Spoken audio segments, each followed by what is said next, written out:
राजीमतिं प्रविहाय मोक्षे स्थितिं चकारां पुनरागमाय सर्वेषु जीवेषु दयादधानस्तं नेमिनाथं प्रणमामि भक्त्या तं नेमिनाथं प्रणमामि भक्त्या तं नेमिनाथं प्रणमामि भक्त्या। गुरु अर्हत गुरु सिद्ध गुरुराचार्य पाठिकः गुरु साक्षात् परं साधु तस्मै श्री गुरुवे नमः। तस्मै श्री गुरुवे नमः। तस्मै श्री विराग गुरुवे नमः। नमः श्रीवर्धमानाय निर्दोत्कलिलात्मने सालोकानां त्रिलोकानां यद्विद्यादर्पणायते यद्विद्यादर्पणायते यद्विद्यादर्पणायते। यह बोली अनंतानंद सिद्ध परमेश जी भगवान की। यह बोली 2400 तीर्थंकर भगवान की। यह बोली देवादिदेव श्री आदिनाथ भगवान की। यह बोली वास्तु पूज्य भगवान की। शांतिनाथ भगवान की। सभी लोग जयकारा बोलेंगे। यह बोली मूलनायक श्री नेमिनाथ भगवान की। जय बोलिए चिंतामणि पाशनाथ भगवान की। जय बोलिए महावीर भगवान की। जय बोलिए परम पूज्य आचार्य श्री समंत भद्र मुनिराज की। जय बोलिए वात्सल्य निवाकर आचार्य श्री विमल सागर जी महामुनिराज की। जय बोलिए तपस्वी सम्राट आचार्य श्री सनमति सागर जी महामुनिराज की। जय बोलिए परम पूज्य राष्ट्रसंत गणाचार्य गुरु 108 विराग सागर जी महामुनिराज की। पट्टाचार्य श्री विशुद्ध सागर जी महाराज की। शमनाचार्य श्री विनिश्चय सागर जी महामुनिराज की।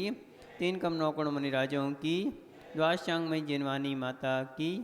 अहिंसामयी विश्व धर्म की।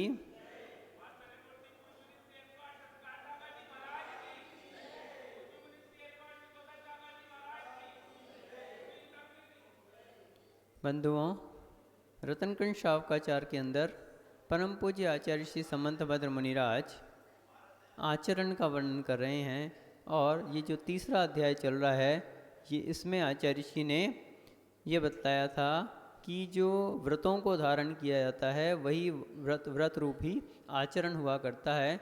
और इसमें भी श्रावकों का जो आचरण है उसमें मुख्यतः 12 व्रत होते हैं, जिनमें 5 अनुव्रत, 3 गुणव्रत और 4 शिक्षाव्रत होते हैं। तो ये 4 शिक्षाव्रत और 3 गुणव्रत, ये जो 7 हैं, ये तो शील हैं, बाढ़ हैं। मुख्यतः जो है वो क्या है, वो 5 अनुव्रतों की है। तो 5 अनुव्रतों का आचार्य श्री ने 10 श्लोकों के माध्यम से 5 अनुव्रतों का और उनके अतिचारों का विस्तार में वर्णन किया है। अब आचार्य श्री आज 63 नंबर श्लोक के माध्यम से बताएंगे कि ये जो 5 अनुव्रत हैं, इनको धारण करने का कितना बड़ा फल है, कितना बड़ा इससे लाभ होता है, कितने बड़े फल की इससे प्राप्ति होती है, तो इनका क्या महत्व है इन अनुव्रतों को धारण करने का, उसके विषय में आज आचार्य श्री श्लोक नंबर 63 के माध्यम से बतलाने जा रहे हैं। सब लोग अपने हाथ जोड़ लेंगे। पंचानुव्रत निधियो पंचानुव्रत निधियो निरतिक्रमणा फलन्ति सुरलोकम् निरतिक्रमणः फलन्ति सुरलोकम् यत्रावधिरष्ट्यगुणः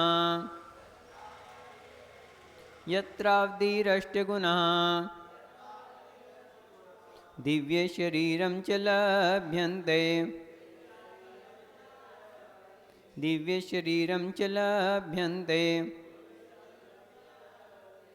पंचानुव्रतनिधियो निरतिक्रमणः फलन्ति सुरलोकं यत्रावधिरष्ट्यगुणा दिव्यशरीरं च लभ्यन्ते।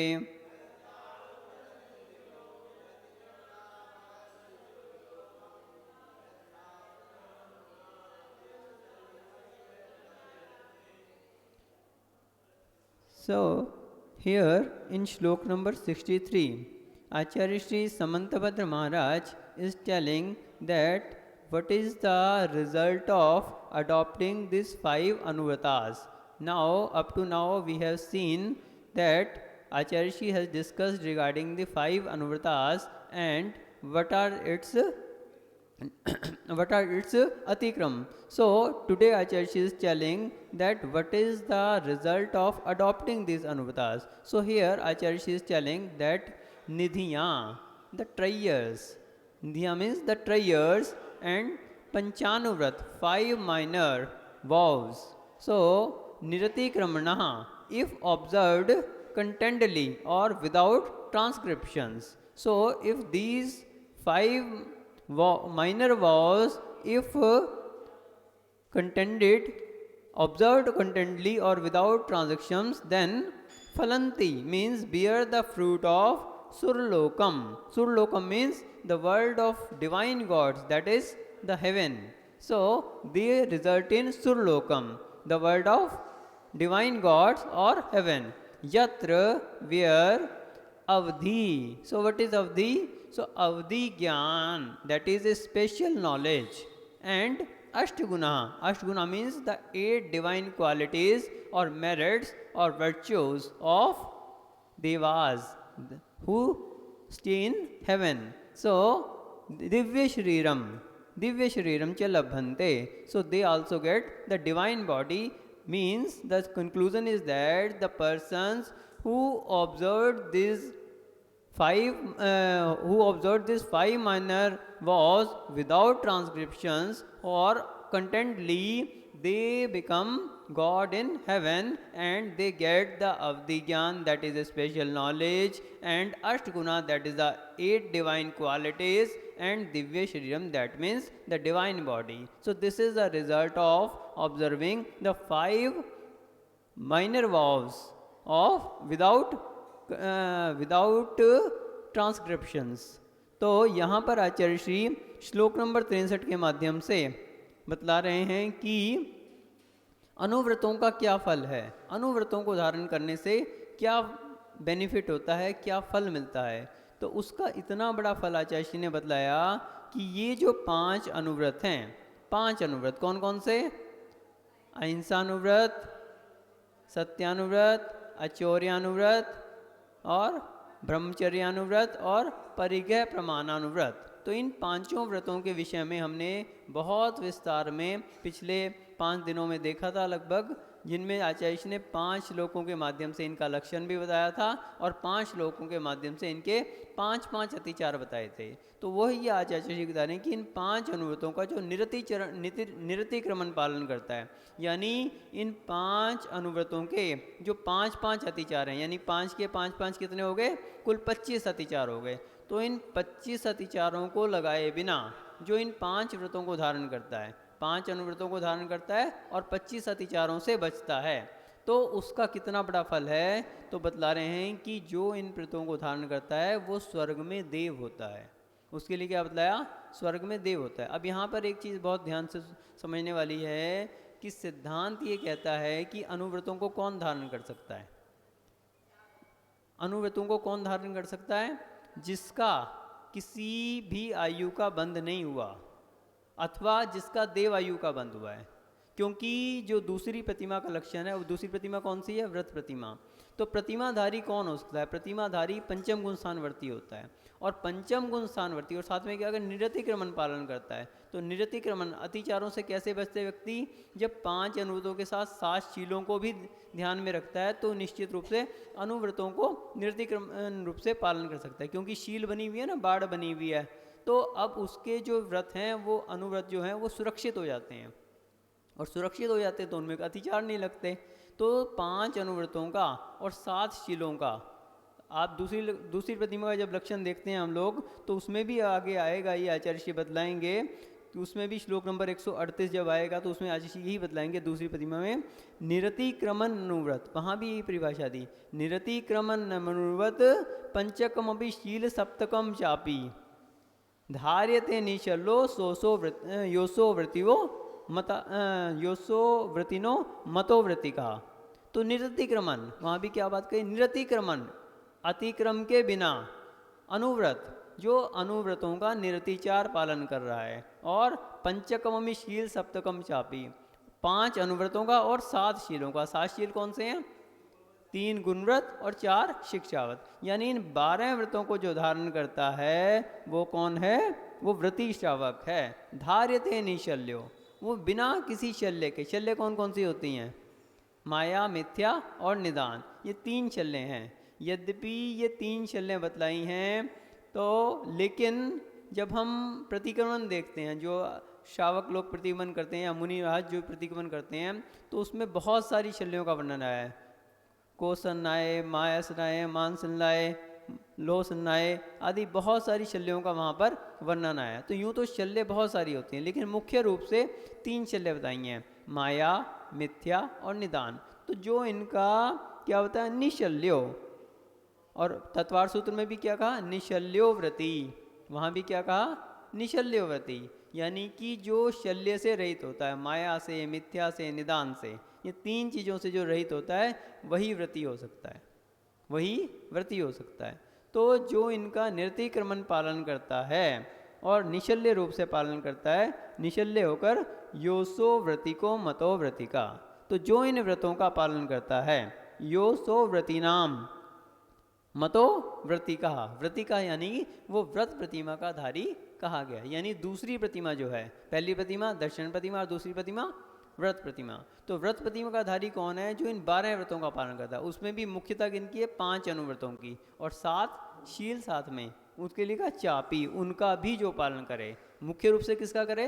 5 अनुव्रतों का और साथ में 7 शीलों का भी पालन करे, तो वो व्रती कहा गया है। तो यही बात यहाँ पे कह रहे हैं कि निरतिक्रमण होना चाहिए। और यही बात यहाँ पे आज इसी श्लोक में बता रहे हैं कि निरतिक्रमण निधिया, ये जो अनुव्रत हैं ये कैसे हैं? निरतिक्रमण जो पालन करता है, तो ये एक निधि की तरह से हैं। तो हम जो बता रहे थे वो देव होता है। तो देव कौन हो सकता है? जो कि जिसने किसी भी आयु का बंध नहीं किया वही इन व्रतों को धारण कर सकता है, अथवा जिसने मात्र देव आयु का बंध किया है। क्योंकि जो व्रती होता है, जो प्रतिमाधारी होता है, वो पंचम गुणस्थान वर्ती होता है। कौन से गुणस्थान वर्ती? पंचम गुणस्थान। चौथा गुणस्थान तो है सम्यक दृष्टि का, और 5वां गुणस्थान किसका हो जाता है? व्रती श्रावक का, जिसने अनुव्रतों को धारण कर लिया, जिसने प्रतिमाओं को धारण कर लिया, वो पंचम गुणस्थानवर्ती होता है। इसमें सभी आपके प्रतिमाधारी आ जाते हैं, शुल्लक जी आ जाते हैं, एलक जी आ जाते हैं, आरिका माता जी आ जाती हैं। ये सभी क्या हैं? पंचम गुणस्थानवर्ती। और पंचम गुणस्थानवर्ती की मात्र एक गति होती है। कौन सी गति होती है? देव गति। एकमात्र देव आयु का ही वो बंद करता है, अन्य किसी भी आयु का वो बंद नहीं करता। क्योंकि जब हम विच्छुत्ति क्रम भी देखते हैं, तो बंद विच्छुत्ति जब हम देखते हैं, तो पहले गुण स्थान में कौन सी आयु की विच्छुत्ति हो जाती है? किसी को सिद्धांत का ज्ञान है क्या? पहले गुण स्थान में कौन से गुण स्थान की, कौन से आयु की विच्छुत्ति थी दीदी? नरक आयु की। नरक आयु की विच्छुत्ति कौन से गुण स्थान में हो जाती है? पहले गुण स्थान में। और दूसरे गुण स्थान में, दूसरे में कौन सी आयु की विच्छुत्ति हो जाती है? त्रियंच आयु की। दूसरे गुण स्थान में त्रियंच आयु की। पहले गुण स्थान में 16 कर्म प्रकृतियों की विच्छुत्ति हो जाती है। 148 कर्म प्रकृतियाँ हैं ना, तो उनमें से 16 प्रकृतियाँ पहले गुण स्थान में विच्छुत्त हो जाती हैं। एक दिन हमने इस पर पूरा बताया था। तो 16 जो विच्छुत्ति होती हैं उसमें कौन कौन सी हैं? नरक गति, नरक गत्यानुपूर्वी और नरक आयु, ये तीनों उसमें शामिल हैं। तो जब उनकी विच्छुत्ति होगी तो पहले गुण स्थान के बाद दूसरे गुण स्थानवर्ती भी जो है वो नरक में नहीं जा सकता। इसी प्रकार से दूसरे गुण स्थान में 25 प्रकृतियों की विच्छुत्ति हो जाती है। तो 25 जो प्रकृतियाँ हैं उनमें त्रियंच गति, त्रियंच गत्यानुपूर्वी और त्रियंच आयु, इन तीनों की वहाँ पे दूसरे गुण स्थान में विच्छुत्ति हो जाती है। तो इस प्रकार से जो दूसरे गुण स्थान को क्रॉस कर गया, तीसरे चौथे गुण स्थान में पहुँच गया, वो ना तो नरक जा सकता है और ना त्रियंच बन सकता है। विच्छुत्ति का अर्थ समझते हैं आप? विच्छुत्ति का अर्थ है कि जिस गुण स्थान में जिस कर्म प्रकृति की विच्छुत्ति हो रही है, वो प्रकृति उससे आगे के गुण स्थानवर्ती के लिए बंध को प्राप्त नहीं होगी। तो इसलिए जो पहले गुण स्थान में नरकगति, नरगत्यानुपूर्वी और नरकायु की विच्युति होगी, तो अब उससे आगे का कोई भी जो दूसरे गुण स्थानवर्ती यानी दूसरे गुण स्थान में आ गया, अब उसको ये जो पहले गुण स्थान में विच्युति हो चुकी, ये प्रकृतियां नहीं बन सकती। यानी या तो उसको नरकायु बन सकती है, ना ही उसको नरक गति बच सकती है, और ना ही नरक गत्यानुपूर्वी। तो इस तरह से जो 16 प्रकृतियां हैं वो दूसरे गुण स्थानवर्ती को नहीं बन सकती, और जो तीसरा गुण स्थानवर्ती है उसको जो दूसरे गुण स्थान तक विच्युति होगी वे भी नहीं बन सकती। तो ना तो जो पहले गुण स्थान में 16 प्रकृतियों की विच्युति होगी वो उसको बन सकती है तीसरे गुण स्थानवर्ती को, और ना ही जो 25 गुण प्रकृतियों की विच्युति दूसरे गुण स्थान में होगी वो भी तीसरे गुण स्थानवर्ती को नहीं बन सकती। तो ये 41 प्रकृतियों की विच्युति तीसरे गुण स्थान तक हो जाती है। तो जिसमें पहले गुण स्थान में नरक गति, नरक गत्यानुपूर्वी और नरकायु आ गई, दूसरे गुण स्थान में तिरंच गति, तिरंच गत्यानुपूर्वी और तिरंचायु होगी। अब तीसरे गुण स्थान में कोई भी विच्युति नहीं है, लेकिन चौथे गुण स्थान में सम्यक दृष्टि हो जाता है। सम्यक दृष्टि को ये 41 प्रकृतियां तो नहीं बनती, 16 पहले गुण स्थान में विच्युत हो गई और 25 दूसरे गुण स्थान में। अब चौथे गुण स्थान में भी पुनः कितनी कर्म प्रकृतियों की विच्युति हो जाती है? 10 कर्म प्रकृतियों की विच्युति चौथे गुण स्थान में हो जाती है। तो उसमें मनुष्य आयु की भी विच्युति हो जाती है, मनुष्य आयु और मनुष्य गति और मनुष्य गत्यानुपूर्वी। यानी अब जो 5वें गुण स्थानवर्ती हो गया उसको 51 कर्म प्रकृतियों की विच्युति हो चुकी है, वे 51 प्रकृतियां उसके लिए नहीं बन सकती। तो ना तो उसके लिए नरकायु बन सकती है, ना उसके लिए तिरंचायु बन सकती है, और ना ही उसके लिए मनुष्य आयु बन सकती है। एकमात्र उसके लिए बन सकती है, तो कौन सी बन सकती है? देवायु बन सकती है। तो यही यहाँ पे बताया कि जो अनुव्रतों को धारण कर लेता है, प्रतिमाधारी हो जाता है, व्रत प्रतिमा को जिसने धारण कर लिया, व्रती हो गया, एकमात्र वो देवायु को ही बांधता है और किसी भी आयु को वो नहीं बांधता। और दूसरी बात यह है कि जब हम इसको दूसरी तरीके से देखते हैं तो जिसने देव आयु के अलावा किसी और आयु का बंध कर लिया तो वो प्रतिमा को धारण नहीं कर सकता, उसके त्याग के भाव हो ही नहीं सकते, ऐसा सिद्धांत है। जिसका देव आयु के अलावा किसी और आयु का बंध हो गया, तो व्रतों को कौन धारण कर सकता है? एकमात्र वही व्यक्ति धारण कर सकता है जिसने या तो किसी भी आयु का बंध नहीं किया अथवा एकमात्र देव आयु का बंध किया। तो यही यहाँ पे बताया कि जो व्रतों को धारण करता है वो नियम से क्या बनता है? देव ही बनता है और कोई गति में नहीं जाता। इसलिए हम कहते हैं कि आप और कुछ नहीं कर सकते तो जीवन में कम से कम 2 प्रतिमा के नियम तो लेने ही लेने चाहिए अपन को, क्योंकि इष्टोपदेश में भी कहा है वरम व्रते पदम देवम ना व्रतेवत नारकवत।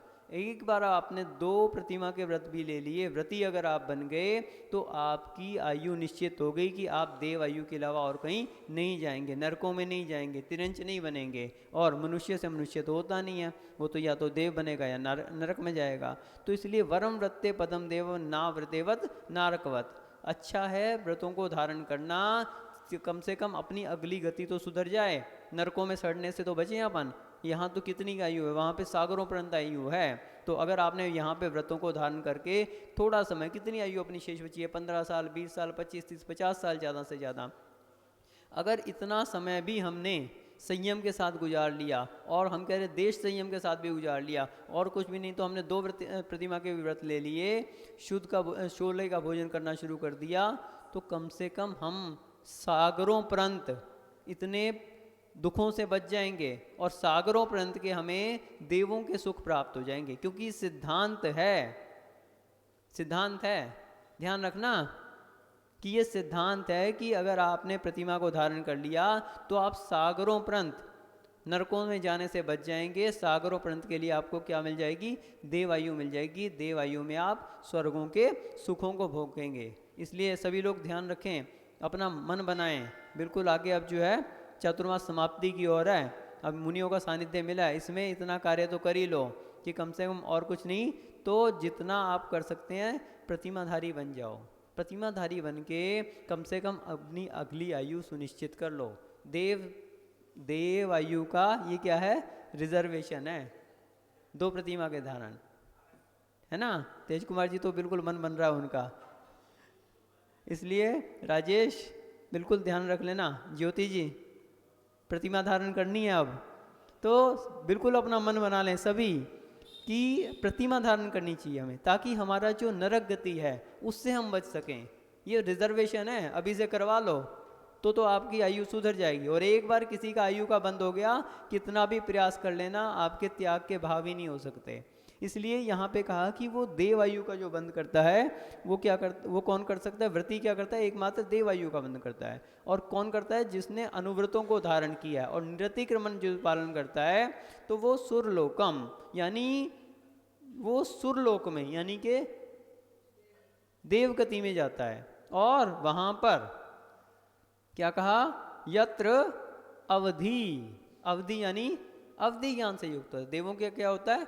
अवधि ज्ञान होता है। तो अवधि ज्ञान के विषय में जब हम देखते हैं तो अवधि ज्ञान जो है वो दो प्रकार का होता है।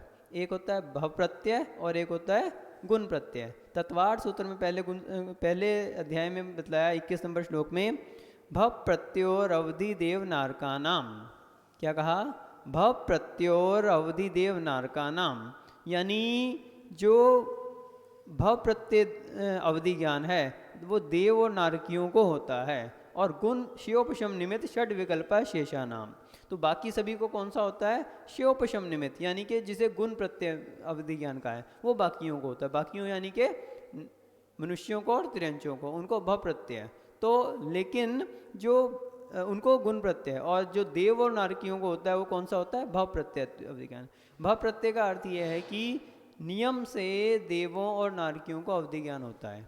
अब उसमें भी दो प्रकार का है, कईयों को विभंगावधि ज्ञान होता है और कईयों को अवधि ज्ञान होता है। तो जो मिथ्या दृष्टियाँ उनको विभंगावधि होता है, लेकिन जो सम्यक दृष्टि होते हैं उनके लिए अवधि ज्ञान होता है। तो अवधि ज्ञान नियम से जितने भी देव हैं उनको, जितने भी सम्यक दृष्टियाँ उनको अवधि ज्ञान होता है, और जो मिथ्या दृष्टियाँ उनको विभंगावधि होता है। तो ये भव प्रत्यय अवधि ज्ञान है। इसमें ऐसा कोई विकल्प नहीं है कि किसी देव को होगा या नहीं होगा। और जो गुण प्रत्यय है वो जिन मुनिराजों को अवधि ज्ञानधारी जो मुनिराज होते हैं उनके लिए ये अवधि ज्ञान होता है। और वो भी कैसे होता है? उनकी तपस्या के कारण, तपस्या के बल पर जो है उनके लिए, और वो अनेक प्रकार का है। उसमें यानी अनुगामी, भवानुगामी, क्षेत्र भवानुगामी, इस प्रकार से अनेक प्रकार का जो है वो अवधि ज्ञान है। मुख्य रूप से उसमें देशावधि, परमावधि और सर्वावधि, ये तीन प्रकार का अवधि ज्ञान होता है। देशावधि का अर्थ यह है कि जो देश काल,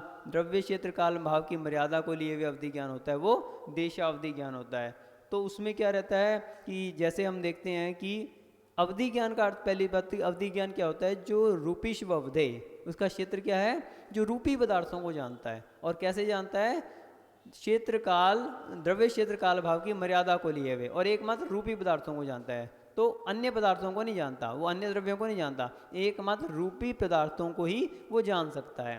तो जैसे हम स्वर्गों में भी देखते हैं, जो स्वर्ग के देवता होते हैं, अवधि ज्ञान तो सभी को होता है, लेकिन जितने बड़े देवता होते हैं, जितने ऊंचे, उनका अवधि ज्ञान का क्षेत्र जो है वो उतना बड़ा होता है। जैसे पहले स्वर्ग के जो देवता होते हैं वो अपने ध्वज दंड तक, ऊंचाई में ऊपर कहाँ तक? अपने ध्वज दंड तक, और नीचे शायद पहले नरक तक उनका जो है उनका इतना बड़ा क्षेत्र रहता है। जो दूसरे स्वर्ग के देवता हैं वो अपने ध्वज दंड तक, तीसरे चौथे स्वर्ग के देवता अपने ध्वज दंड तक, और नीचे भी उनका क्षेत्र जो है दूसरे तीसरे नरकों आदि तक बन जाता है। जो सर्वार्थ सिद्धि के देव होते हैं वो संपूर्ण त्रसनाली जितनी भी, क्योंकि उनका ध्वज दंड कहाँ पे है? बिल्कुल शिखर पे है, और नीचे सातवें नरक तक, ऐसे पूरा का पूरा उनका जो क्षेत्र है, तो वो जितने बड़े देवते हैं उनका अवधि ज्ञान का विषय उतना बढ़ता जाता है। क्योंकि ये क्या कहा है? द्रव्य क्षेत्र काल भाव की मर्यादा को लिए हुए होता है। तो कितना क्षेत्र है, कितने द्रव्य को जान सकता है, कितने काल का जान सकता है। कोई हो सकता है पिछले 2 पर्यायों को देख सकता है, कोई 3 पर्यायों को देख सकता है, कोई आगे की कितनी पर्यायों को देख सकता है, तो कितने काल को देख सकता है, और द्रव्य क्षेत्र काल भावों को कितना जान सकता है। तो इस प्रकार से जो द्रव्य क्षेत्र काल भाव की मर्यादाओं को लिए होता है वो अवधि ज्ञान होता है। तो उसमें देशावधि यानी कि जो देश काल की मर्यादाओं को लिए हुए होता है, और परमावधि का अर्थ है कि जो असंख्यात लोक प्रमाण, संयम भेद ही जिस ज्ञान की अवधि अर्थात मर्यादा है वो परमावधि कहलाता है। परम अर्थात असंख्यात लोक प्रमाण। असंख्यात लोक प्रमाण जो है उस संयम भेदी जिस ज्ञान की अवधि है, यानी कि जिसकी मर्यादा है, वो परमावधि है। और तीसरा होता है सर्वावधि, यानी कि सर्व का अर्थ है केवल ज्ञान। तो जिसका विषय जो है वो एक तरह से केवल ज्ञान के बराबर होता है, सभी कुछ जानता है। यद्यपि है तो वो अवधि ज्ञान, लेकिन अवधि ज्ञान के द्वारा ही वो संपूर्ण पदार्थों को, रूपी पदार्थों को, लेकिन जानता किसको है? एकमात्र रूपी पदार्थों को जानता है। तो वो क्या कहलाता है? सर्वावधि कहलाता है। तो इस तरह से ये अवधि ज्ञान होता है। यद्यपि इसमें देशावधि के भी अनेकों भेद होते हैं और उसमें अलग अलग उसकी मर्यादाएं होती हैं। तो इस तरह से अवधि ज्ञान का विषय बताया। तो इस प्रकार के अवधि ज्ञान से देव जो हैं वो युक्त होते हैं। और फिर इसके बाद क्या कहा? अष्टगुणा। तो जो देव होते हैं उनके 8 विशेष गुण होते हैं। 8 अनिमा महिमा आदि उनकी रिद्धियाँ होती हैं, जिनके विषय में आचार्य श्री विराग सागर जी महाराज ने चूर्णी सूत्र में, जो एक चूर्णी सूत्र पर आचार्य श्री ने टीका लिखी थी, यानी जो चूर्णी सूत्र लिखे थे, उनमें कहा था कि अनिमा अध्यष्ट गुणा। तो देवों के जो अनिमा आदि हैं 8 गुण होते हैं, ऐसा सूत्र आचार्य माघनंदी महाराज ने लिखा था, जिस पे आचार्य श्री ने लिखा था कि असाधारण गुणा देवानाम। तो जो सभी जीवों में नहीं पाए जाते वे असाधारण गुण होते हैं। तो उनमें क्या कहा? अनिमा महिमा लघिमा गरिमा प्राप्ति प्राकाम्य, प्राकाम्य लेश्या वशिष्ठत्वादिकः देवानाम 8 विशेष गुणः। तो अनिमा महिमा लघिमा गरिमा प्राप्ति प्राकाम्य ईशत्व और वशित्व, ये सभी देवों के 8 विशेष गुण होते हैं। अणु के बराबर शरीर को बनाने की सामर्थ्य को अनिमा कहते हैं। मेरू के समान बड़ा शरीर बना लेने की सामर्थ्य को महिमा कहते हैं। और लोहे के समान वजनदार बना लेना शरीर को, ये क्या है? गरिमा गुण है। और रुई के बराबर हल्का बना लेना, ये क्या है? लघिमा गुण है। जमीन से ही सूर्य आदि को स्पर्श करने की सामर्थ्य क्या है? प्राप्ति गुण है। जल में जमीन की तरह से गमन करने की क्षमता क्या है? प्राकाम्य गुण है। जगत में प्रभुता की सामर्थ्य से युक्त ईशत्व गुण है। और अपनी इच्छानुसार रूप धारण करने का सामर्थ्य क्या है? ये कामित्व गुण है। तो इस प्रकार से ये सारे जो हैं गुण वशित्व अथवा कामित्व गुण है। इस प्रकार से ये 8 गुणों से जो हैं देव युक्त होते हैं। और तीसरी बात क्या कही? दिव्य शरीर, दिव्य शरीर को धारण करते हैं। तो जो देव होते हैं उनका कैसा शरीर होता है? वैकृक शरीर होता है, विक्रिया से युक्त होता है। उनका औदारिक शरीर नहीं होता, उसमें हाड़ मांस आदि ये जो धातु हैं ये नहीं होती, इन सबसे रहित होता है, वैकृक शरीर होता है और सुंदर शरीर होता है उनका। तो इस प्रकार से जो इन 5 अनुवृत्तों को धारण करता है वो सुरलोक में फलंती, मतलब उनका क्या फल होता है? वो सुरलोक में देव होता है और अनिमा महिमा आदि रिद्धियों से सहित, अवधि ज्ञान से सहित और दिव्य शरीर से युक्त होता है। इसलिए हमें सभी को चाहिए कि हम अपने जीवन में अनुव्रतों को धारण करें और अनुव्रतों को धारण करके कम से कम और कुछ नहीं तो अपना स्वर्ग का रिजर्वेशन करवा लें, अपन दुर्गतियों में जाने से बच जाएं और स्वर्ग में जाकर दिव्य भोगों को भोगें। लेकिन उसके बाद पुनः मनुष्य भव को लेकर और अपना कल्याण करें और मोक्ष सुख को प्राप्त करें। इस भावना से जय बोले परम पूज्य गणाचार्य श्री 108 विराग सागर जी महामुनि राज जी की जय।